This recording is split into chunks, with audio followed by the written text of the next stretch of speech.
चलिए बच्चा लोग, तो let's begin with human health and disease, है ना। ये चैप्टर थोड़ा सा आसान है।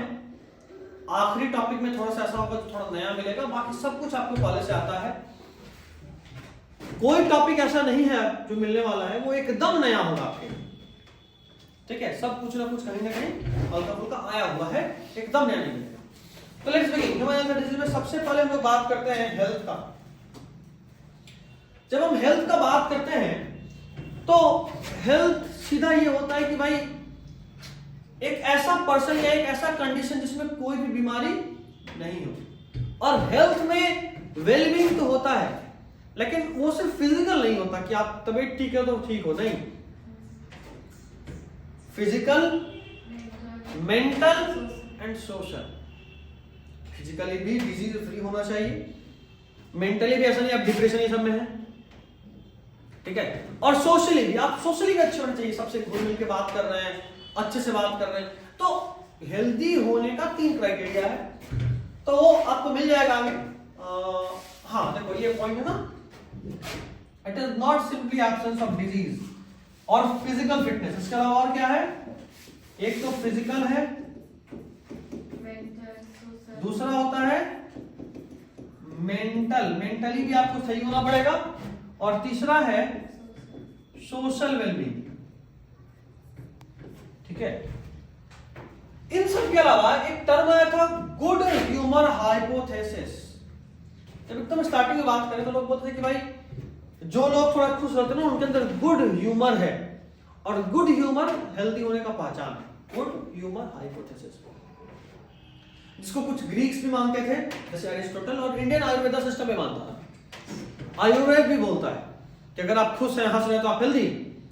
जैसे बोलते ना कि हंसते रहिए, सब कुछ बहुत सारे बीमारी तो सिर्फ हंसने से दूर हो जाता है, कुछ उसका पार्ट है। और बोला गया कि बीमार होने का मतलब आपके शरीर में ब्लैक बाइल का प्रेजेंट होना होता है। ब्लैक बाइल एक नया शब्द है। इसका मतलब यह है ब्लैक बाइल का कि बाइल जो होता है, मेजरली बाइल एक नॉर्मल चीज है, पित्त है ना, जो गॉल ब्लैडर में स्टोर होता है, रिलीज होता है लिवर से। बाइल हम सबके बॉडी में होता है, ठीक है। कहते हैं कि कोई चीज ऐसा होता है इसका तासीर गर्म होता है, जैसे अदरक गर्म करता है, लहसुन गर्म करता है, नॉनवेज गर्म करता है। ये कुछ उस वाले गर्मी का बात हो रहा है, ठीक है। इसको समझो,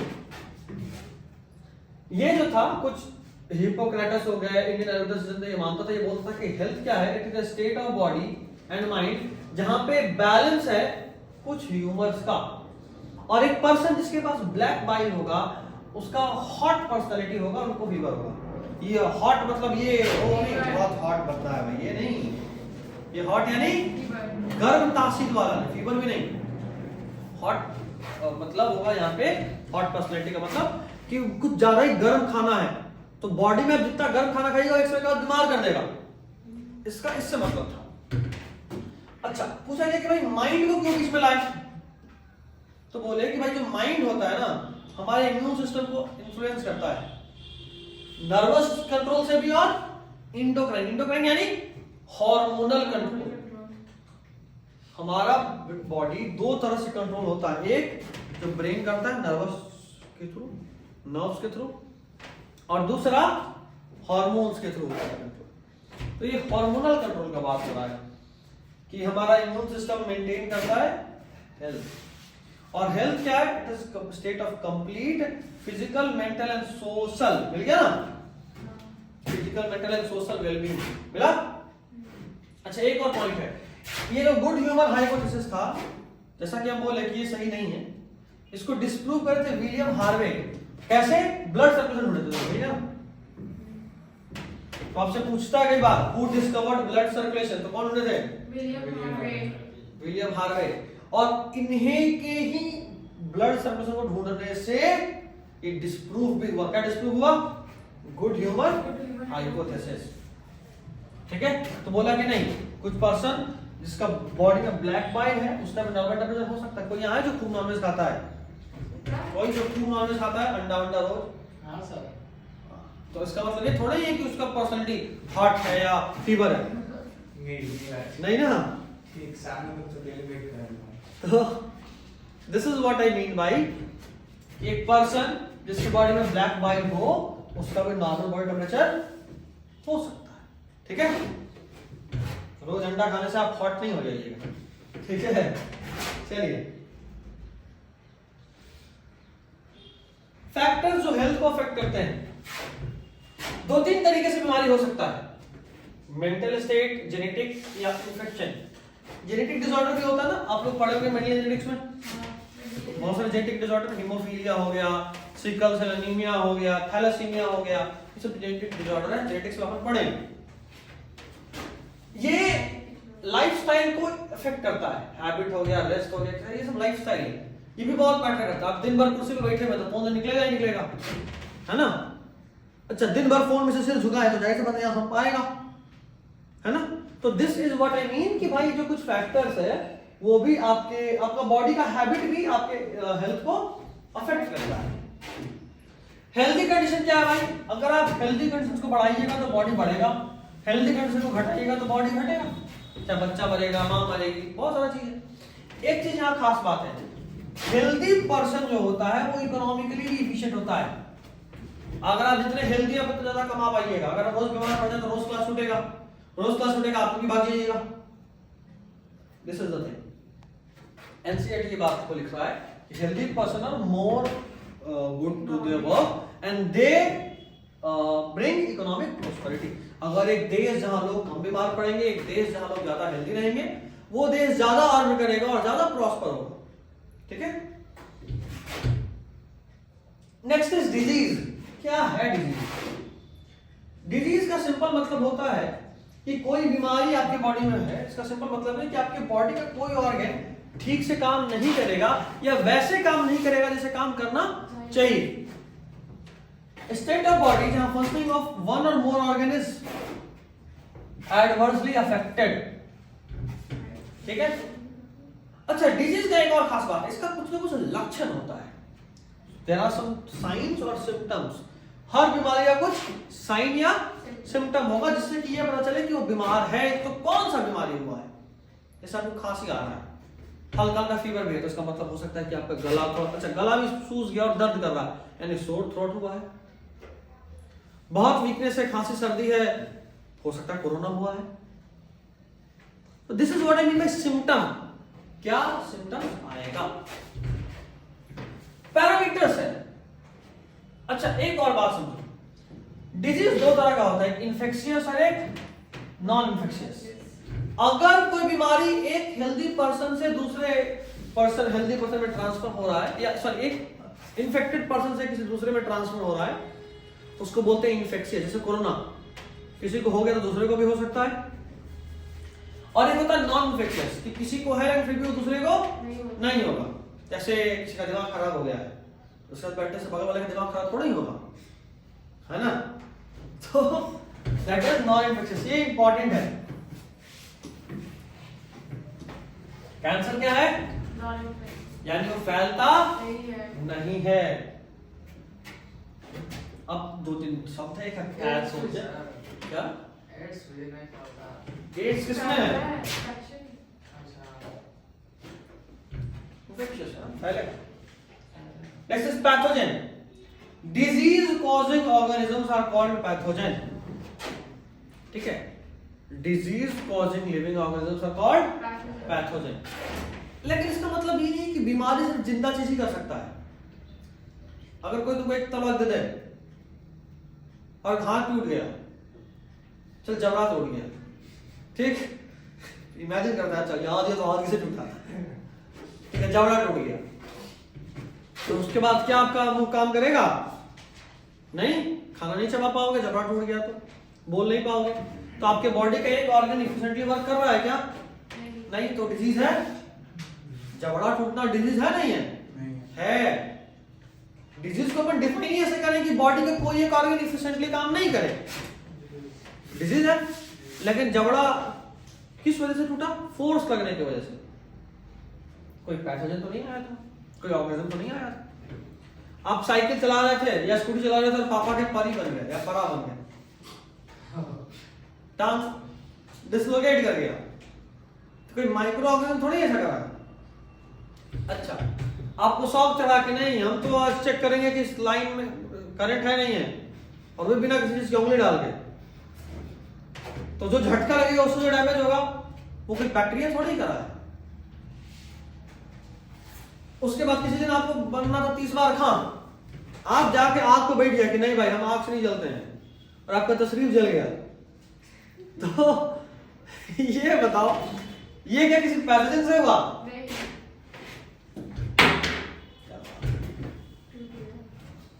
ये किसी पैथोजन से तो नहीं हुआ। अच्छा, एक और कंडीशन लेते हैं। ग्रहण आया हुआ था, ग्रहण लगा था, और उस वक्त में कुछ यूवी रेज निकलते हैं, आप जाके उस बोले कि नहीं हम नहीं डरते, क्या करोगे, ग्रहण को हम नहीं मानते, हम तो ग्रहण में बैठेंगे, और उस यूवी रेज से आपका कोई जीन म्यूटेट हो गया और आपको कैंसर हो गया, कोई पैथोजन करा? नहीं। कहीं बॉम्ब फूटा था न्यूक्लियर, और आप वहां पहुंच गए शक्तिमान बन के, हम सबको बचाएंगे बिना जैकेट के, तो जो डैमेज हुआ वो कोई पैथोजन करा? नहीं। हम अभी तक जितना पता है ये सब अलग अलग टाइप का एजेंट था, कोई फिजिकल था, कोई इन्वायरमेंटल एजेंट था, अलग अलग टाइप का एजेंट था।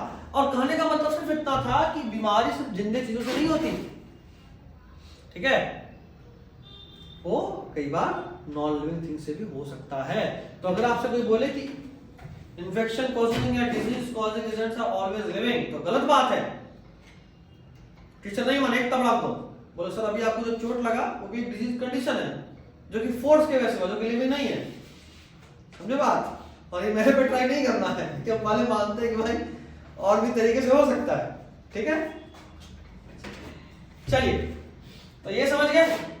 अच्छा, हाँ ये अलग बात है कि मैक्सिमम तो पैरासाइट ये सब पैथोजेंस ही होते हैं, जो क्या करते हैं आपके बॉडी पे रहेंगे, आपका खाना पीना खाएंगे और आपको डैमेज करेंगे। पेट में कीड़ा हो गया, आपका खाना तो खाएगा, साथ में आपका इंटेस्टाइन भी खा रहा है, प्रॉब्लम तो है,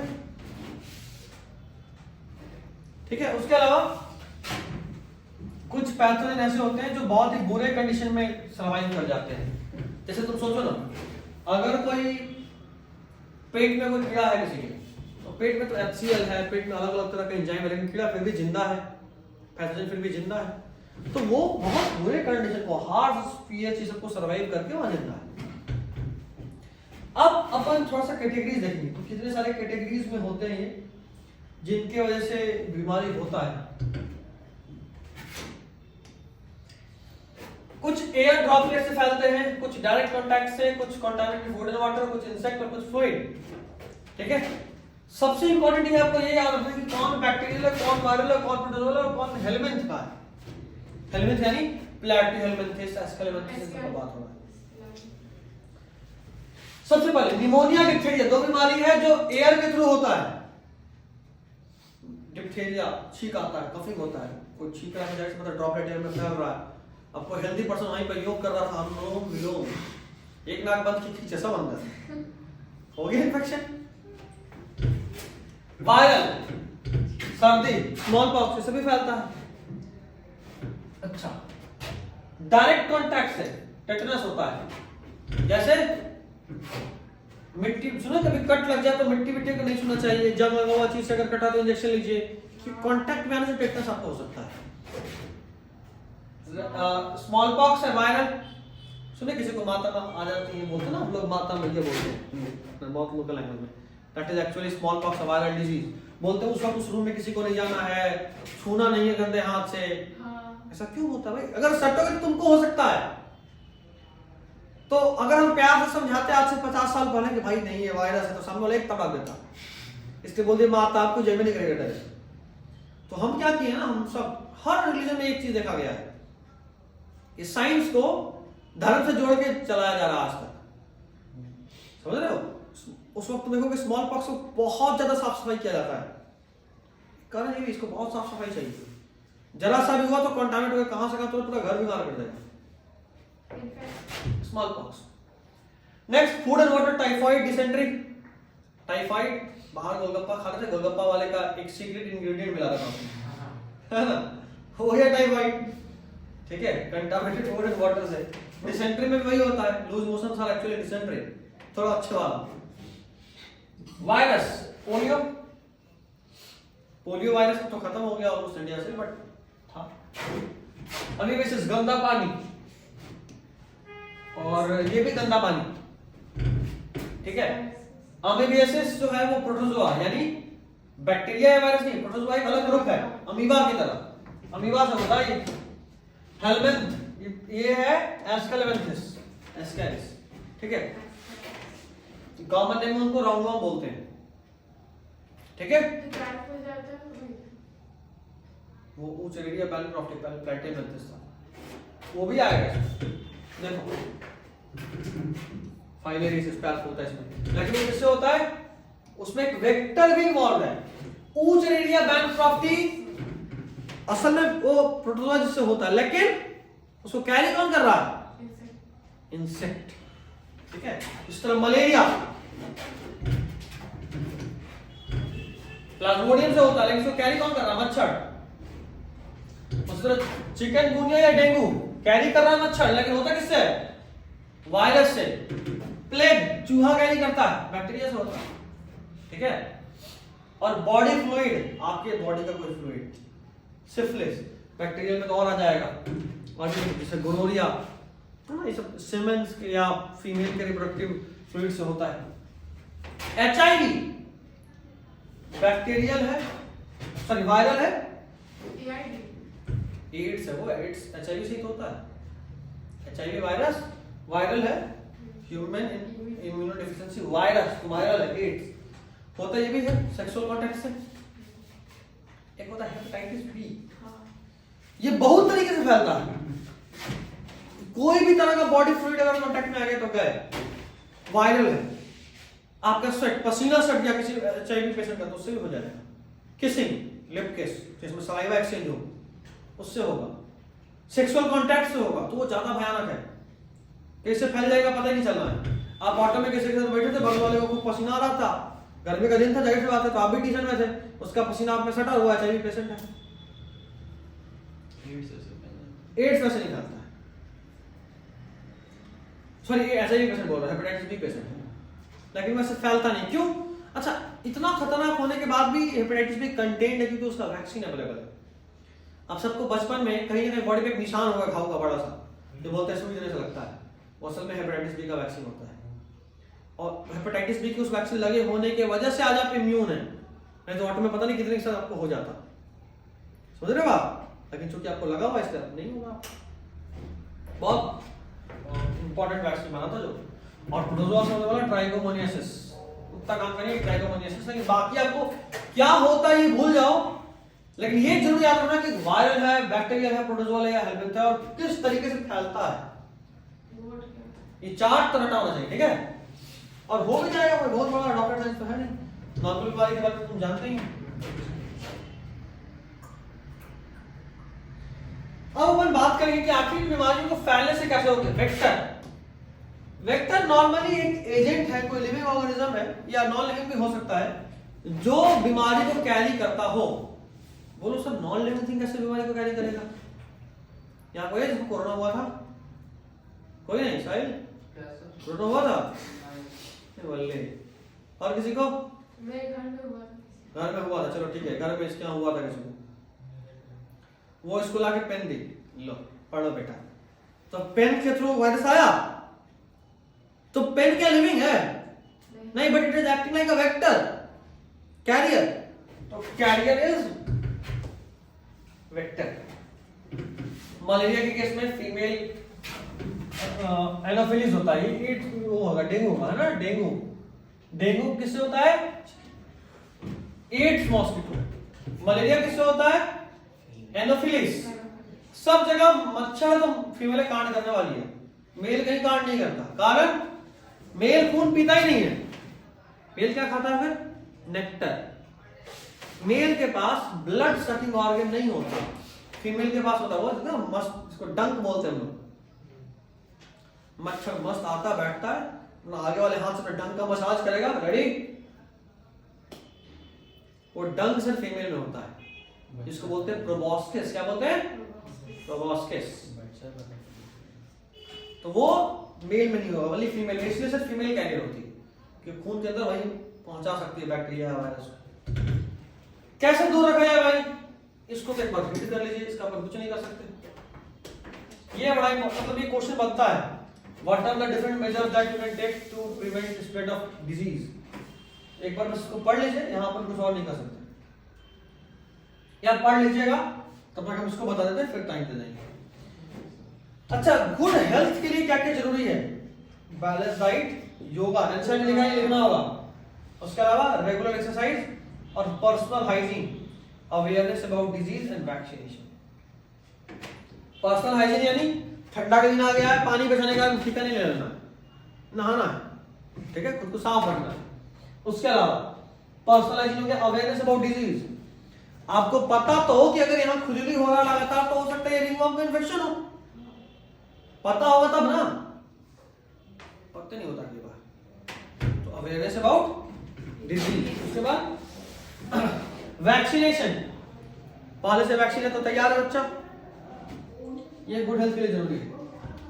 उसके अलावा कुछ बीमारी जैसे स्मॉल पॉक्स ये सब होता है, ये तो हमारे आज के सिस्टम में ऑलमोस्ट खत्म ही हो गया है, almost it is eradicated world से। पोलियो को ऑलमोस्ट इंडिया में नया कुछ मिले 8-10 साल हो गया, ठीक है, इसलिए तो अब पोलियो का ड्रॉप कम पिलाया जाता है। जब हम लोग छोटे थे ना, हर महीने पोलियो आता था ऐसा।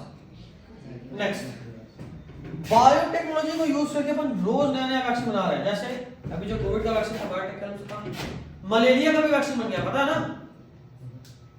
नहीं, ऑलमोस्ट 1 महीना पहले मलेरिया का वैक्सीन बन गया, और सीरम इंस्टीट्यूट ऑफ इंडिया जो कोविड वैक्सीन बना था इंडिया में, कोविशील्ड, वही मलेरिया का भी वैक्सीन बना लिया भाई हमने। और मलेरिया का वैक्सीन बनाने की वजह से क्या हो गया है, अब पूरे दुनिया में बहुत डिमांड है मलेरिया का। अफ्रीका में पता नहीं कितने लोग मर जाते हैं हर साल। अभी भी हमारे आदिवासी कम्युनिटी में बहुत है, ये जंगल में है ना, मच्छर कभी भी काट लेगा। और जंगल में जो भी आदिवासी लोग हैं वो हमारी तरफ फुल कवर्ड ड्रेस भी नहीं बांधते, है ना, तो वो थोड़े प्रोन होते हैं इसके लिए, उन सबको ये बहुत अच्छा कर दिया है। और एंटीबायोटिक का मिलना, एंटीबायोटिक से बहुत सारे बीमारी को हम लोग उससे रोक सकते हैं, ये एक बहुत बड़ा प्रोग्रेशन था हमारे लिए। तो डिस्कवरी ऑफ एंटीबायोटिक से, जैसे सेकंड वर्ल्ड वॉर भी हुआ था ना, उसमें पेनिसिलिन मिला था, लाखों लोगों का जान बचाया गया था इसकी वजह से, वैसे बड़े काम का चीज है, ठीक है। चलिए एक बार रीड करिए, फिर अपन आगे देखते हैं।